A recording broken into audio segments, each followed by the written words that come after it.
Welcome to your Optavia LifeBook audio channel. My name is Christy Baker, and I have the privilege of reading to you from Your LifeBook by Dr. Wayne Scott Anderson. Today we're going to be looking at element 23, part 2. We read the introduction to it in our last video, and if you haven't had a chance to go back and look at some of the previous videos, you can just click on my playlist and go all the way back to the introduction and then slowly work your way through the LifeBook. If you could take just a quick second and push the like button and the subscribe one, that way it just pushes this resource out to all of our fellow Optavians, and feel free to share it with them as well. Okay, let's go ahead and dive in. We're going to get started on page 456 today.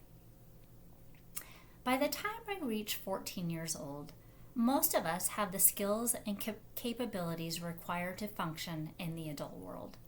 There's no burning need to develop further. We graduate from high school and either get a job or move on to college and then start our career. We feel we have all we need, and we believe we have finished our development. We continue to learn our trade or career skills, but for most, school is out on any real internal work. And yet, it is this invisible work that holds the key to unlocking our immense potential. This element will expose you to a different way of looking at the world and will perhaps equip you with a more effective way of managing your life. Stated quite frankly, I'm going to help you wake up and grow up. I started down this path a few years ago, and it has made all the difference. If I can help you awaken and expand your awareness so you are less attached to any one perspective of how life should be, your window of flexibility to whatever life throws at you can improve. And because you are developing a progressively deeper understanding of yourself and the world around you, it will give you the freedom to choose the responses that support your optimal health and well-being. The truth is that most people are oblivious to the fact that they look through their lens with a very rigid perspective based on their level of maturity. If I can help you understand where you are and help you to become a student of reality, to expand and grow in perspective and consciousness, you will be capable of improving your ability to adapt to both your internal world and also to the world of those around you. In order for you to truly benefit from this work, it's important that you are ready to take this next step. Until now, I have been helping you to equip you with a comprehensive system to create optimal health and well-being. This is like filling an overnight bag. What I'm proposing is to swap your overnight bag for a suitcase so that you can increase your capacity to step up to the challenges of modern life. This conscious path will also move you from an ego or self-orientation state to one of being more social and in service to mankind. From me to we. This path is one that will help you build emotional agility. This will help you approach your inner world with an orientation that is curious, courageous, and compassionate, but which also chooses actions that are highly supportive of your values. Are you ready? It's a big step because we're about to leave your comfort zone, and discomfort is the price of a meaningful life. Here's our first question. A, are you open-minded, curious? Do you have a burning desire to grow? Question number 2, are you closed-minded, defensive, and have a desperate need to be right?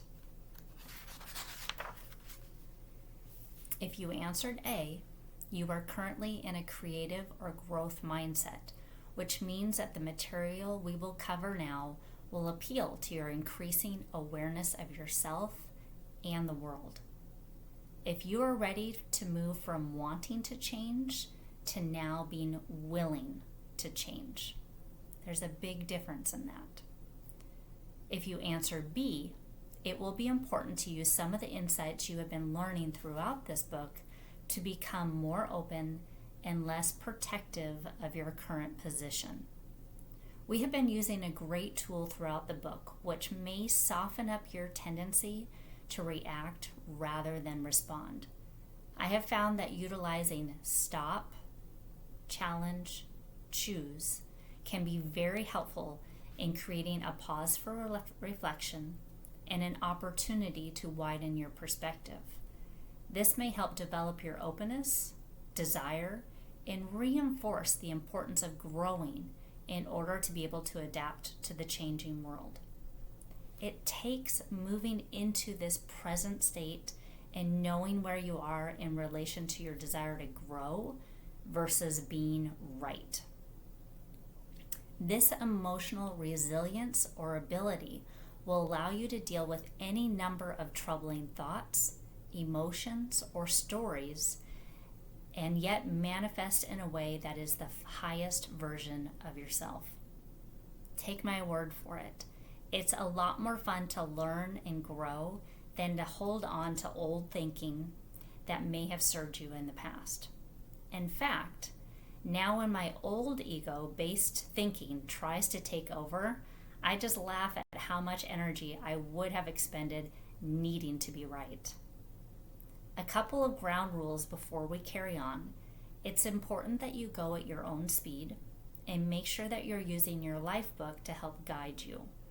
Practice the exercises and start to document your progress as you're better able to recognize and manage your emotions and your response. Also, as you read element 4 at the beginning of your journey, and the first thing I want you to do is to go back and read or listen to it again. As we go through this, I want you to read all of your responses and notes and reflect on what has changed in terms of your perspective and your perceptions. Write down how your understanding, perspectives, and the way you view yourself and others has changed since you first completed element 4. We're going to go ahead and stop there, and then we'll pick up in our next video with some exercises on how to do this. Thank you so much for joining me today.